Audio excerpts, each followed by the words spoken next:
Ladies and gentlemen, let us begin session 2. During this session, we'll examine digital trade regulations and multilateral negotiations within the WTO, alongside Korea's and ASEAN's responses to emerging digital economy norms and newly introduced regulations.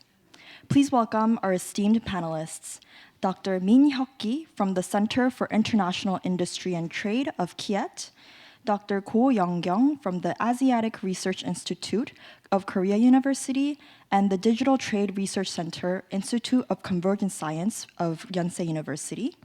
And joining us virtually, we have Dr. Lurong Chen, Senior Economist from ERIA, and Dr. Wahyudi Kumorotomo from Gadjah Mada University. Lastly, Dr. KANG Hayun, Research Fellow of the Korea Information Society Development Institute, will lead the roundtable discussion as moderator. Ladies and gentlemen, please allow me to hand over the floor to the moderators and panelists. Thank you. Okay, thank you. Good afternoon, everybody. I'm pleased to serve as a moderator for the session 2 titled Digitalization as Driving Force for Creating Growth. My name is Hayun Kang. I'm from KISTI, Korea Information Society Development Institute. KISTI might be well known to researchers around the ASEAN region, as we are a research institution dedicated to issues that is all digital. But as you know, digitalization is such an evasive concept, and I hope that our 4 distinguished speakers today will be able to cover the topic of how digitalization is such an important driver of innovation and economic growth in our region. We have 4 speakers today, and I will continue the introduction, but our first speaker would be from ERIA, the Economic Research Institute for ASEAN and East Asia, Dr. Lurong Chen, Senior Economist, and he will give us a presentation touching upon the topic of ASEAN and Korean cooperation in the sphere of digitalization and innovation. Dr. Chen, the floor is yours.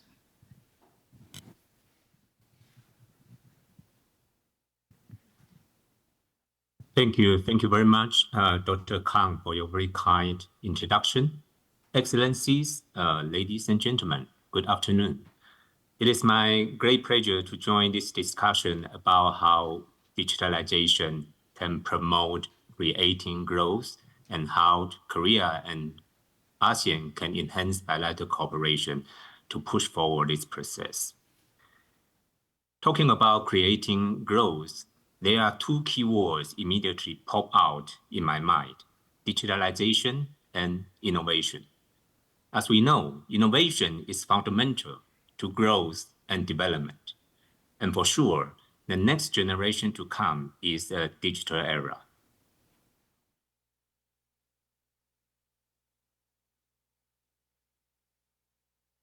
Can you see my screen move? Okay.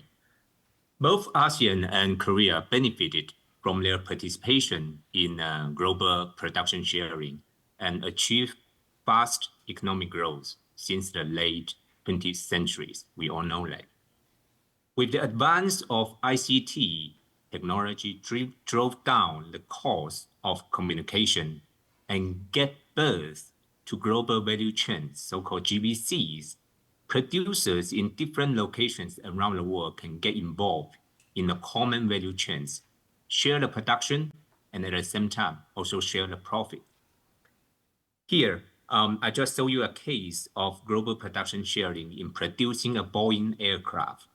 As that is illustrated in the diagram on the screen, this can give us some very intuitive how production sharing looks like.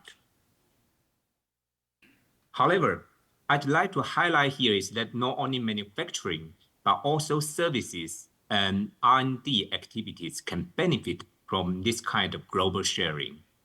Indeed, global sharing in R&D and innovation can unlock much bigger potential of human creativity.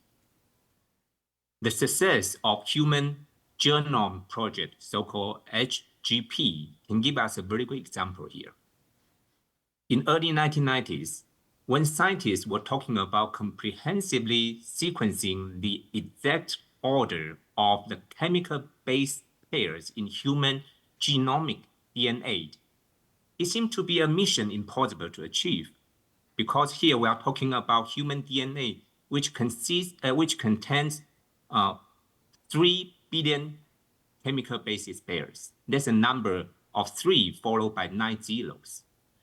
But amazingly, the project eventually worked out very well, thanks to the joint effort by researchers from 20 separate universities and research centers across the world who collaborated remotely and shared the task.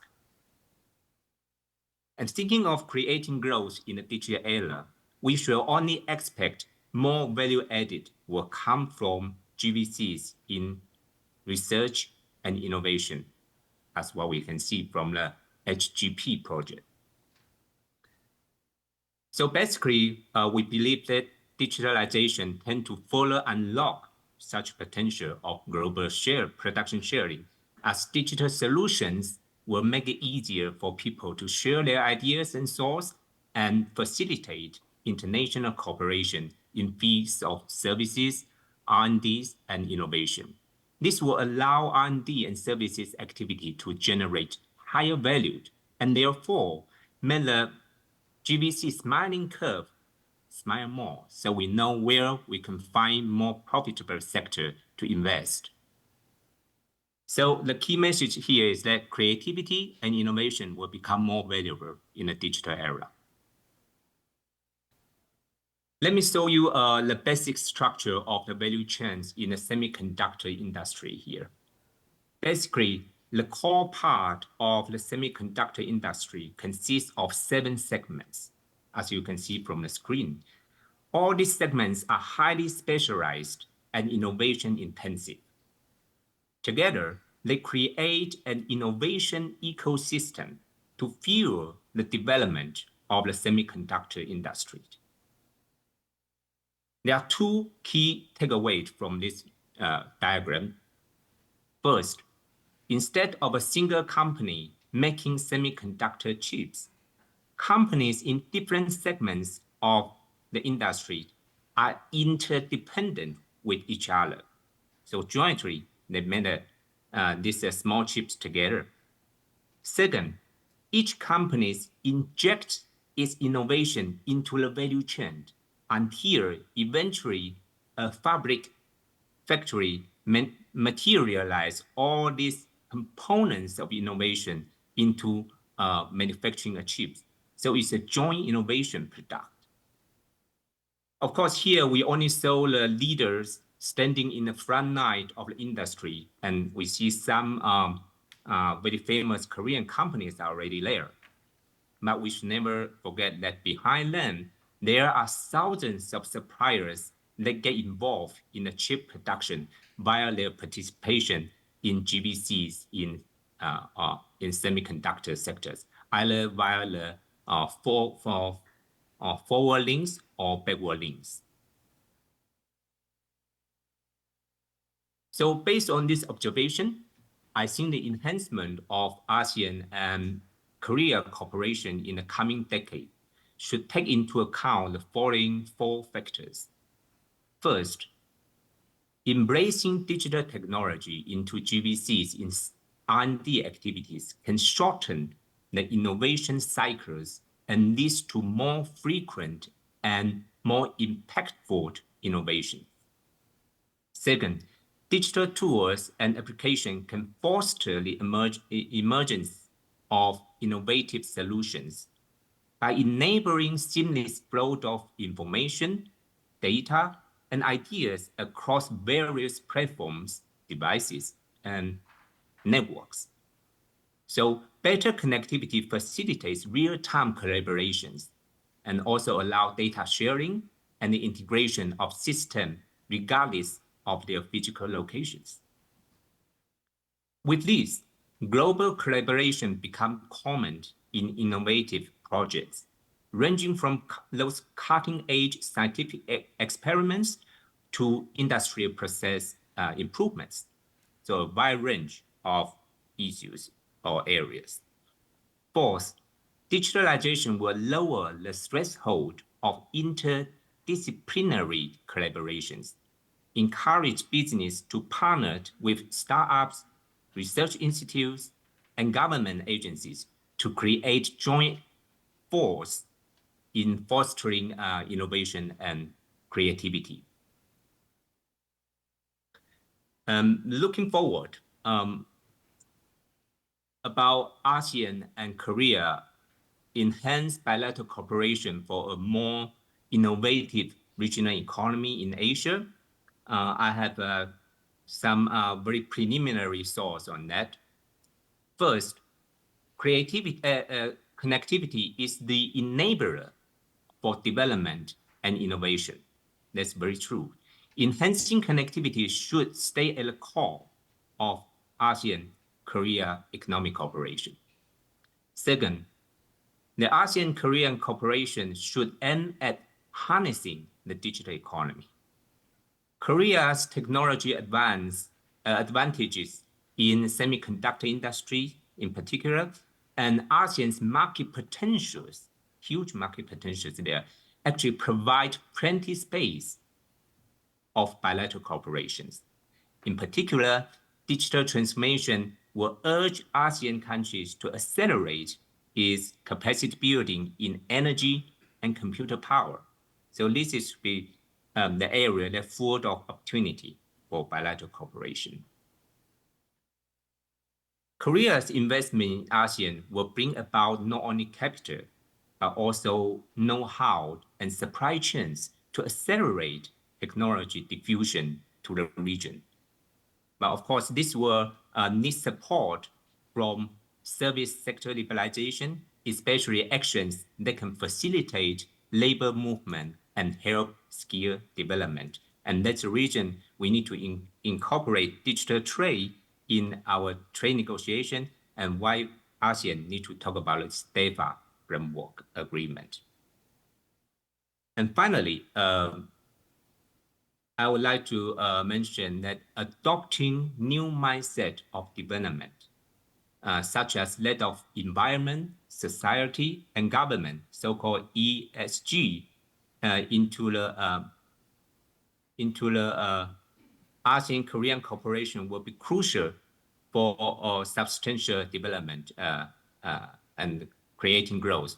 And here we need more forward-looking strategic thinking on this. Well, let me stop here. I'm looking forward to your feedbacks and comments. Thank you very much for your attention. Thank you, Dr. Chen. You gave us a very insightful presentation on the role on how digitalization can spur further innovation and creativity in the ASEAN region, and also for cooperation between ASEAN and Korea.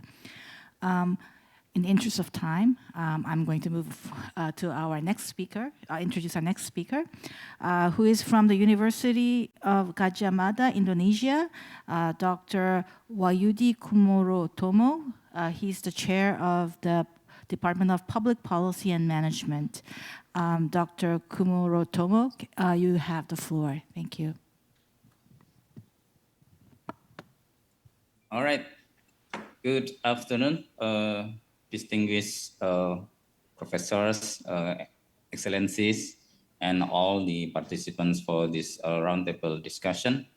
Let me just make sure that my screen is appropriately shared with you. And I basically would like to discuss certain points, and that is something that is related to digital transformation back in my home country, because this is something that I know more about the progress of our country. So with these 3 points, I would like to start with the fact that our government, in the Indonesian government, one of the active member of the ASEAN countries, is actually also pushing forward for digital transformations. And the way I see it, there are 3 elements of transformation that is being pushed forward by the ministries. First is the general idea about electronic governance, and it is being pushed by the Ministry of Administrative Reform. Second is smart city programs by the Ministry of Information and Communication. And lately, we are also having a new law on personal data protection that is organized now by Security and Encryption Board, but it is also being supported by the Ministry of Information and Communication. I will then go into a lot more detail, but given the limited of time, I will just flash out some of the slides. This is the fact that we are in ASEAN now witnessing really an encouraging growth in terms of digital, because a lot of digital companies are now emerging, a lot of new ways of doing business, crowdfundings, all the digital way of doing things are emerged in this region, especially in ASEAN, and also particularly in Indonesia and other members of ASEAN. Let me just skip out some of the slides because it would be too much and I suppose you have already been exposed with this fact. Let me just now talk about Indonesian digital transformation. When I quote the data before the pandemic in 2019, we have these facts. Out of the 268.2 million population, the mobile subscription has been increased to even more than of its population, so 133%. And here we can also see that the average daily time spent using the internet is also increasing. This is the data that I took from before the pandemic. So after the pandemic in 2022, because of the digitalization process, now we have witnessing more than 11 hours per day Indonesians go to the internet. But the question is whether this will be productive. It is remains a question because this is the most active social media among Indonesians. What we are afraid is that most Indonesian youngsters are spending too much time in YouTube, in all the social media. Well, of course, not all of the activities are unproductive, but of course, we need to make sure that they are really doing a good things, productive thing in the internet, because the data shows us that many negative online activities among Indonesians, well, ranging from pornography, gambling, fraud, to separatism activist organization. But back to the policy that is being carried out by the central government, we have this concept generally at the national level. We would like to make sure that access public service portal will be enhanced and the infrastructure will be enhanced. And this is the concept behind the coordination among us in terms of digital governance. The Ministry of Administrative Reform is now in charge of coordinating between Ministry of Home Affairs, Ministry of Information and Telecommunication, the Central Bureau for Planning, National Cyber and Encryption Board, and also Ministry of Finance, and also the Board for Research and Development. This is the nature of our digital digital transformation being carried out since 2017, by the Ministry of Information and Communication. We talk about these 6 elements of smart city governance. And since 2017,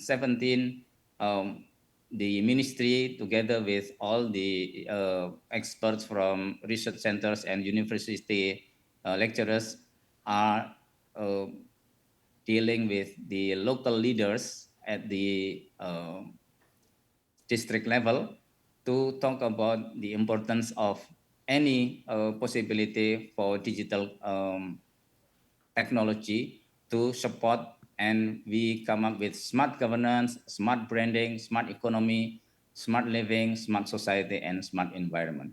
I will be talking about that given the fact that it will be very much benefited to all the entities. And let me just show you the cases from regional government. I just skip this because the time is limited. We took the case studies from 3 regions. One is from Java. Second is from the new capital being built in East Kalimantan, and the third is the area of nickel mining. And we have seen a lot of interesting finding. Although in Jogja, for example, we have quite a lot of human resource, and we have an outstanding university in the city, but sometimes there is still limited innovation on digital technology. In Kukar district, we still have the problem of infrastructure because, of course, although the government is still pushing the idea for the new capital, but there is still infrastructure problem and it creates blank spot in all the in this region. Halsel district is one of the district for nickel mining, and the government is now pushing for the downstreaming of the industries, and this is the projection. But again, the problem is that we still have the infrastructure problem. At the same time, coming up is the problem of environment. The tailing from all the nickel mining sites, for example, is one of the controversial issues in the district. And let me just conclude with some of these remarks that actually when we talk about smart cities government, smart cities, the program that is being carried out by the Ministry of Information and Telecommunication, we have to be really consider the district specialties. We really have to push for the stronger commitment of the local leaders, but we must be focused on inclusiveness. We must, try to make sure that everybody will be joining the program and understanding the actual issues in the district. And of course, after 191 cities and districts have been assisted through the Kominfo Smart City program, it has to be thoroughly and objectively evaluated. Thank you so much. Back to you, Ms. Moderator. Thank you. Thank you. Thank you, Dr. Kumorotomo, for your presentation. Dr. Kumorotomo touched upon Indonesia's experience with digital transformation, especially in the areas of e-government and smart city, and I think data and privacy policies, which, if time had permitted, he would have given us more information. And especially from the perspective of good governance, I think he has highlighted the many issues and challenges typically countries face in trying to adopt digitalization in various areas of public policy. Thank you for the presentation. And let me move on to our third presenter. He is from the Korea Institute for Industrial Economics and Trade, KIET. Dr. Min Hyeok will be doing a presentation on the prospects for Korea-ASEAN cooperation. So you have the floor, Dr. Min. Thank you. Thank you. Hello, everyone. This is Hyeok Min from the KIET. First of all, thanks for giving me here, giving me a chance to make a presentation regarding the digital cooperation between Korea and ASEAN. So, so my presentation consists of 4 parts. Basically, I will explain a little bit about the ASEAN current status and policies of ASEAN digital economy, and then current status of AMS and Korean digital economy, and lastly, I will suggest some cooperation direction between the Korean and ASEAN in the digital sector. So first one is the necessity of the Korean-ASEAN digital cooperation. Why we need the cooperation between Korea and ASEAN in digital sector.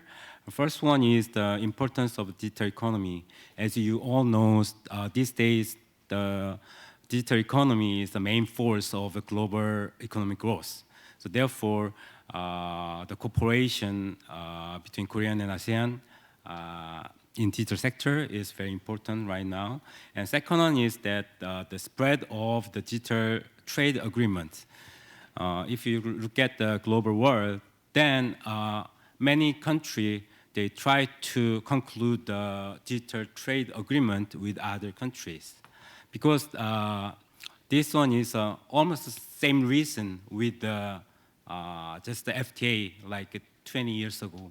The first mover, they can get almost all benefit from that market.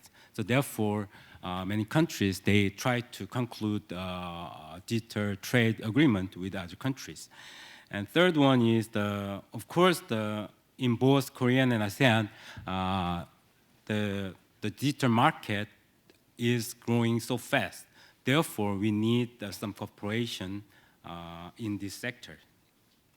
Okay, the next one is the definition of the digital trade.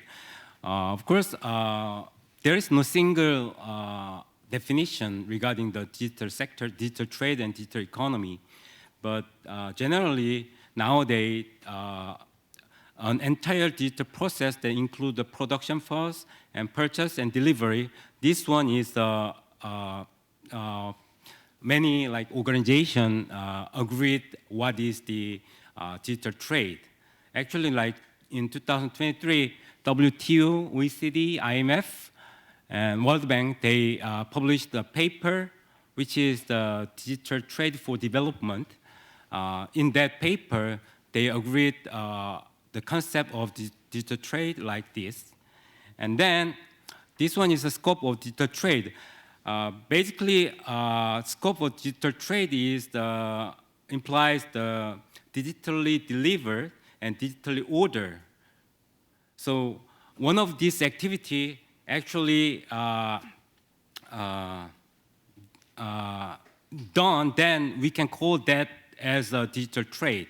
And also, I have to emphasize the data transaction is also very important in the digital trade. Okay, now I move to the ASEAN digital economy. This graph just shows that the importance or growing trend of digital economy. The left side, the graph is the percentage of the internet users. So as of 2022, 406 million internet users in ASEAN countries, which was like 360 million in 2021. And right-hand side, the graph shows that this is from the survey, and the survey from the entrepreneurs. And it shows that the significant number of the firms in AMS recognize that the use of digital platform is directly related to the survival of the company. So many entrepreneurs recognize digital transformation is not the option. Digital transformation is every company has to do. Okay, and next one shows that if you look at the ASEAN digital market, the main key driver of the growth of the digital economy is the e-commerce. So this graph shows that the e-commerce market will grow very fast in the future. So total value of digital economy of AMS in 2030 will reach $1 trillion US dollars. And this one shows that the export and import of digital economy in ASEAN. So blue bar shows that the number of the export and import. We can see that the increasing trend of the trade in digital sector. And this one shows that ASEAN, some policies in ASEAN regarding the digital policies. So there are so many digital policies in ASEAN countries, especially actually I will wait to see the conclude of the ASEAN Digital Economy Framework Agreement, which will be done by end of 2025. It will show what will be ASEAN digital economy looking for, and then what they will do for develop digital economy in ASEAN. So we will see the DEFA in the future. And then now I just showed some current status of digital economy in AMS and Korea. But basically, all the members in ASEAN, the digital economy is keep growing, and the speed is so fast. So you can see all the number here, but I just briefly explain a couple of things. First one is Indonesia. Indonesia is, we have to notice this one. Indonesia has many unicorn companies in digital sector, such as Gadjah and Tokopedia and Traveloka and OVO. So this one will give competence and potential to the Indonesia digital economy. And yeah, other countries also shows that very rapid growing in digital sectors. And Philippines, we need to know this one. BPO, the business process outsourcing, is very important sector in Philippines. So it is about 7% of GDP, and it hired 1.44 million workers in this sector. And Singapore, of course, the well-developed digital infrastructure and system attracting global IT companies. Yeah, just you can see each countries. And Korea also shows that Korea, in the trade, the e-commerce, which is the digital trade, is reading the Korean trade trend.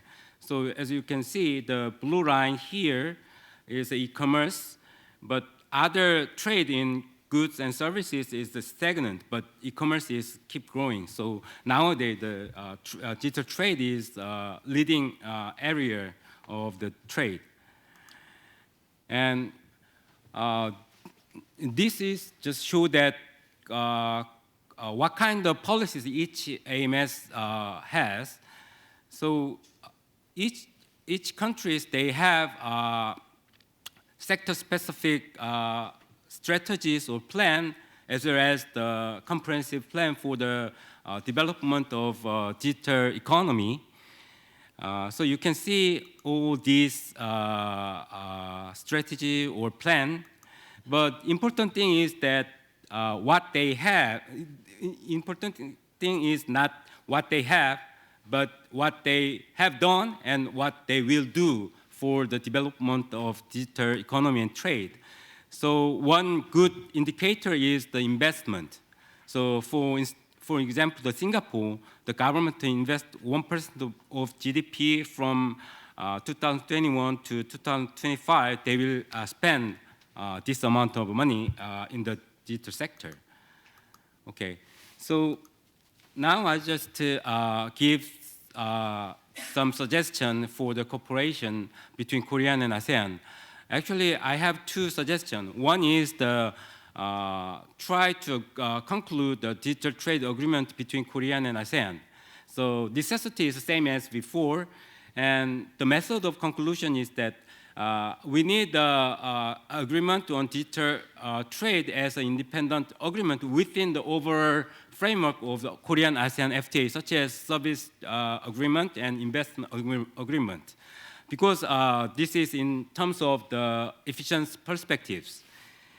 And when we try to conclude the digital trade agreement, there are some couple of reference agreements, which is RCEP, ASEAN Agreement on Electric E-Commerce, and Korean-Singapore DPA. And okay, the time is up, so 1 minute. So I just showed that the direction for the agreement. The first one is a relatively free agreement, because like Korea and AMS already, they are participate in the RCEP. So it is reasonable to promote with the goal of introducing relatively free agreement rather than RCEP. And second one is it should contribute to the growth of the digital economy and also improve the interoperability and trust in digital rules. And also it needs to introduce an appropriate level that reflects the digital gap among AMS, as well as ensuring the flexibility on public policies of AMS. So this one is the proposal structure of the agreement. Actually, first two areas, facilitation of e-commerce and consumer protection, is very familiar with the other countries. But the last one, liberalization of digital business, is a new concept and area. Therefore, this one will be hard to agree from the both sides. But this is very important to get a benefit from digital trade agreement. Yeah, so, but last thing I would like to say is that, of course, the digital trade agreement is important, but that does not guarantee development of digital trade and economy in both Korean and ASEAN. Therefore, more important thing is that promote of the cooperation project. So I just show a couple of project which will be plausible for Korean and ASEAN. Before I finish my presentation, I would like to mention that when we conclude the FTA in like 10 years, 20 years ago, we saw that the effect of FTA to the economy. But when we conclude the digital trade economy, we cannot, we seldom see what is the effect or outcome of the digital trade agreement, because it is very difficult to measure what is the benefits. Therefore, what I would like to say here is that we need more and more effort on the promotion of cooperative projects, such as I mentioned here. Okay. I stop here. Thank you. Thank you, Dr. Min. Actually, it's a very interesting subject, and I am just so sorry that he didn't have enough time. It basically was just emphasis on the need for mutually binding and cooperation frameworks, strong cooperation frameworks between Korea and ASEAN in the future, just as the ASEAN countries are doing right now. And our next presenter would be Dr. Ko from the Korea University, and she will touch upon digital and AI transformation. Thank you, Dr. Ko, for the late start. You have the floor. Okay, good afternoon. I'm Dr. Ko Youngkyung. Recently I joined the Digital Trade Research Center of Yonsei University, but in your program, my affiliation is ASEAN Center of Korea University. So you can find the 3 major keywords: ASEAN, Korea, digital. So what a wonderful, perfectly wonderful, appropriate speaker tonight. Yeah. Okay, I recognize I'm the last speaker, so I really straight get to the point directly. Okay, yeah. All right. So as we discuss ASEAN digital economy, let's look at the numbers. BCG, Boston Consulting Group, project it will reach $1 trillion by 2030, driven by a remarkable 15 to 25% annual growth rate. Most important thing is the size, not itself, the speed, the growth rate, double-digit growth rate. That's the most important thing.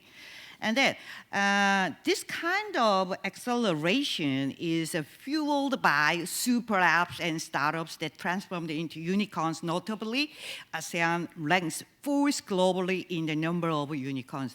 I have this is my own presentation slide. So you can see the numbers, and the success stories include 5 major super apps. Everybody have the Grab and Gojek, those kind of application on your phone. So used by most Southeast Asians as well as healthcare and agri-tech innovators like HelloDoc, Dr. Anywhere, and eFishery and Greenfeed. Some companies are adapting the artificial intelligence and machine learning technology. However, ASEAN still lag in deep tech and cutting-edge leadership compared to global front-runner such as AI and AI adoption and the large language models and other things.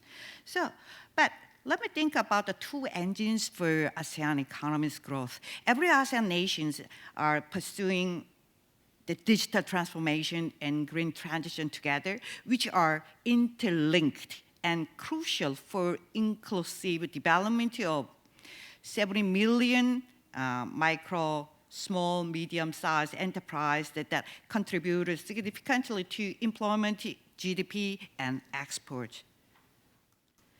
To transform those MSMEs, we need 4 pillars, like tech development, institutions, upskill and digital literacy, and infrastructure. So those 4 pillars, you can find it, what does it mean? For example, technological development, including the AI adoption, and hyperconnectivities, those kind of things. But when you look at upskilling and digital literacy, reducing disparity in skills and establishing digital trade rules are vital.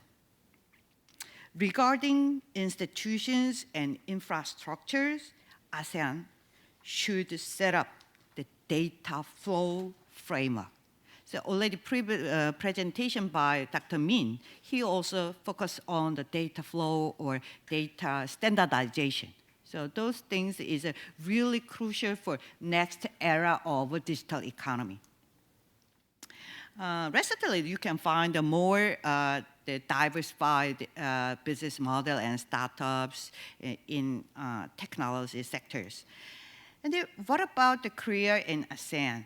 We are a great partner for tech and digital transformation and green transition.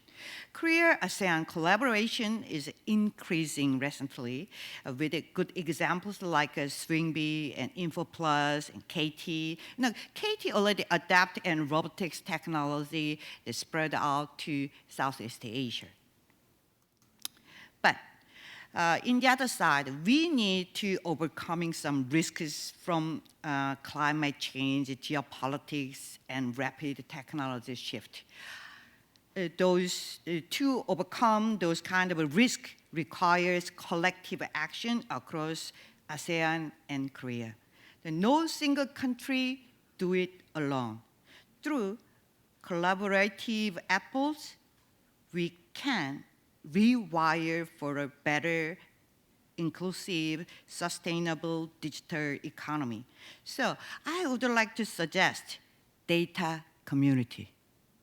Because up to now, when we talk about digital economy, it's mostly based on trade. E-commerce, ride-hailing, and food delivery, and yeah, already has done. Those kind of on-demand economy is established and grew up by super apps and other startups in Southeast Asia. But what's the next era? That's why I put some title, the AI adoption and machine learning, and the next technology we needed to focus. But to develop those kind of next era digital or technology shift, we need data. We have to focus on data flow. But are you ready to establish those kind of standardization or framework of data? Not yet. Up to now, we only focus on trade and trade and trade. So that's why I would like to suggest some data community across Southeast Asia and Korea. For AI, the data itself is the most important thing, and Korea needs a bigger data pool. Because only the South Korea has our own data, which is not enough. Recently, Tesla founder Elon Musk have a meeting with Xi Jinping. They got the approval from China government to adopt the full self-driving technology. What does it mean? They can accumulate the Chinese data in China. So what's the next level? Even though the self-driving and other things, we need those kind of the bigger pool of data. Why not? Let's talk about those things from today. Thank you. Thank you, Dr. Go, for the very precise presentation. So we have some time for a Q&A. I have already 2 questions forwarded to me already, but I welcome any further questions from the floor. So, whoops, there are some other questions. So as my right as moderator, maybe I will try to shorten, make best use of our time. So I have one question which I hope that Dr. Chen and Dr. Kumorotomo can answer. Maybe I will give you 1 minute each. The question is, basically Dr. Chen in his presentation mentioned the importance of connectivity and data through 4G and 5G networks needs to be transmitted, and connectivity is so important to digitalization and innovations based on that. Yet it costs money, and maintaining this network is costly. What kind of efforts are ASEAN countries doing in this regard? So I would like to hear that from the 2 of you. And let me stop here. And maybe Dr. Chen, you can go first. Okay, thank you very much for your question. Actually, when you talk about the ASEAN economy or ASEAN development, connectivity is always the #1 keyword. As you mentioned here, we talk about the data, talk about the digital economy, but without connectivity, without digital connectivity, all those are just something fly in the sky, and then we cannot realize it. So for ASEAN, actually, ASEAN have already put a lot of great effort in improving regional connectivity and create several mechanisms to push forward this progress. For example, the ASEAN Master Plan on ASEAN Connectivity 2015, and then followed by 2025, and there's going to be another new master plan on ASEAN connectivity for post-2025 area, and highlight connectivity, not just infrastructure or logistics, but also highlight the connectivity between people and also institutional connectivities. So for ASEAN, actually a lot of effort to put forward to improve connectivity, but there's still more to come.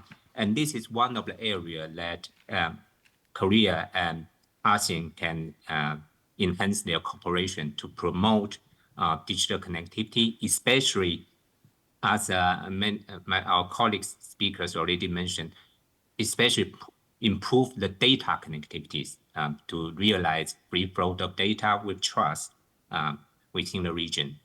Yeah, that's it. Thank you, Dr. Chen. Dr. Kumorotomo, would you have anything to add here?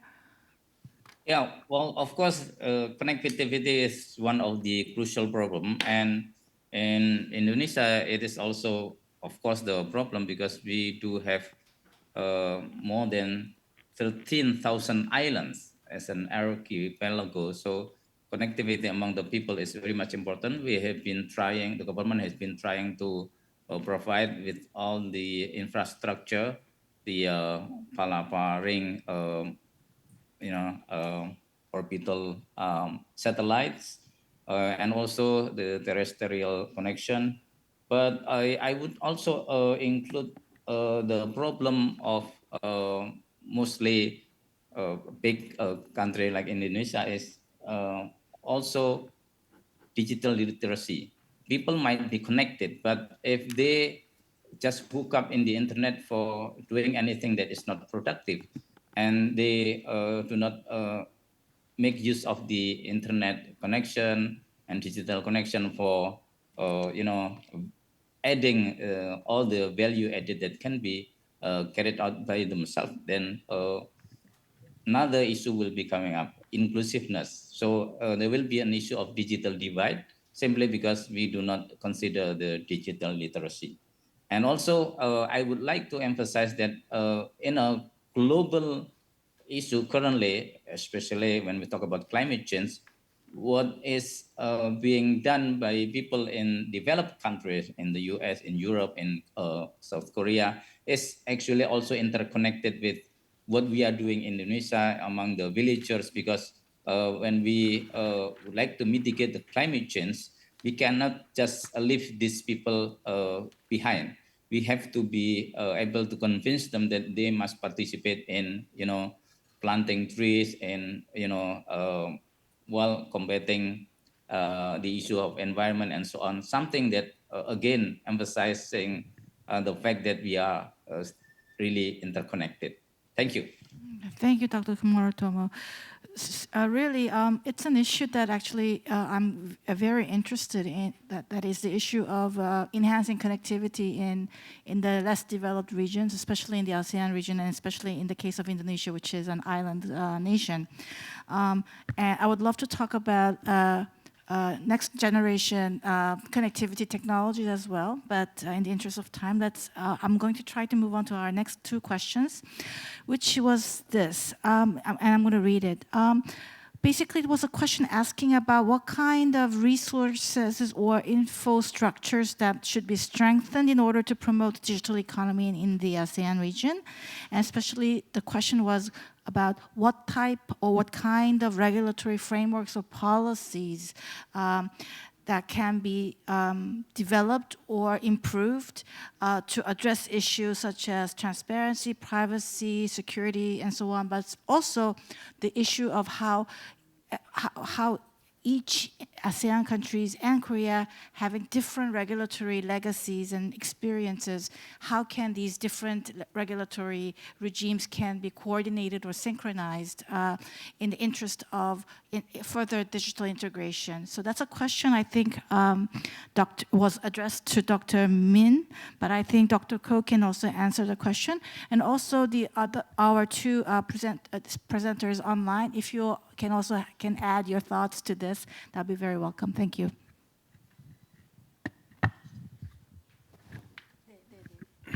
Okay. Regarding the question, basically, first thing we need is measures to increase the credit activities, including the improvement of a banking system or the utilization of the credit card.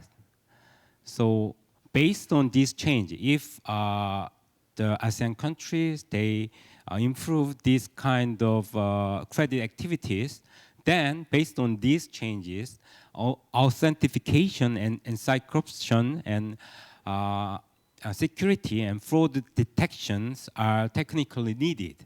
After that, as I show in my presentation, there will be some kinds of regulation which is about electronic authentication and signature, and paperless trade. This kind of regulation will be increased online payment system in the ASEAN countries. And also the address on regulatory synchronization, I think. Yeah. So, in my opinion, there is no one-shot solution to synchronize the different regulations. In that sense, I think the cooperation project is very important. If the both countries try to cooperate some specific area on project, they will find out what is different, what are differences, and what we need to improve the regulation and systems. So if both Korean and ASEAN or Korean and a specific country in ASEAN, they try to cooperate in specific project, they will find out what we need to synchronize the system and the regulation. Okay, so throughout these kind of things, we can build mutual trust, and then probably that will be the base or resources to improve cooperation between Korea and ASEAN. Yeah. Thank you. And Dr. Ko?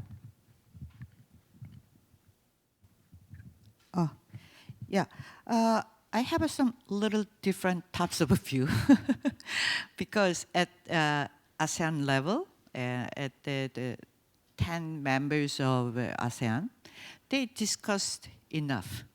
Too many times, gather, discussion. So we already established some big, broad roadmap and framework. Now we need implementation and action. But the real industry regarding the digital technology or whatever new business model developed so fast, and already I showed how the double-digit growth rate digital economy grew up, but those kind of regulation and the institutional support is much behind. So now we need to take action more rapidly. That's the we need, I think, from the view of industry field. Yeah. Okay, thank you, Dr. Go. Maybe would you have some other anything to add? Well, actually, can maybe add my 2 cents. Regulatory cooperation is one of the most difficult areas of inter-country cooperation because unlike other areas, it requires changing your laws. It also requires changing the mindset of public policy makers, your bureaucrats. Therefore, it's never an easy project. And here we have 10 plus ASEAN countries trying to synchronize their regimes, regulatory regimes. That's very difficult. It will not be realized within a day or two. Yet the pace of technology is so fast that whatever you do, your regulatory uptake will lag behind. That is the reality of current digital transformation. Unlike other era, we live in an era where technology is leading other areas of life. In the past, we governed technology. Now, technology governs us. So what should we do in this? And my thought here is that our approach to technology or approach to adoption of technology should be principle-based. This is what I mean here is that trying to coming up with laws, trying to make regulations takes time. But if you agree upon principles, then your actions will be based on the principles which will be the reference for action and can be very quickly and very flexibly adopted to every industrial situations. This is an approach that is, let's say, for example, being talked about in the era of artificial intelligence. As you know, artificial intelligence technology is just developing so fast that we cannot catch up with our regulatory existing regulatory tools. So currently, the International Society is talking about principle-based approach to AI regulation. And I think this is a very smart and a very effective approach that you can think of in adopting technology or technology-related regulations in areas other than AI. We talk about connectivity, for example, here. I really think that connectivity is important because still it is an issue that is very fundamental, close to ASEAN countries and other developing countries. And here also, trying to come up with laws and regulations and getting them to adapt and implement takes time. But if you have sound principles-based framework in place, then this can be a much more easier way to approach industry or investors and get actors to collaborate, and therefore inculcate faster adoption of technology. Well, that's my thought, but it could be just mine.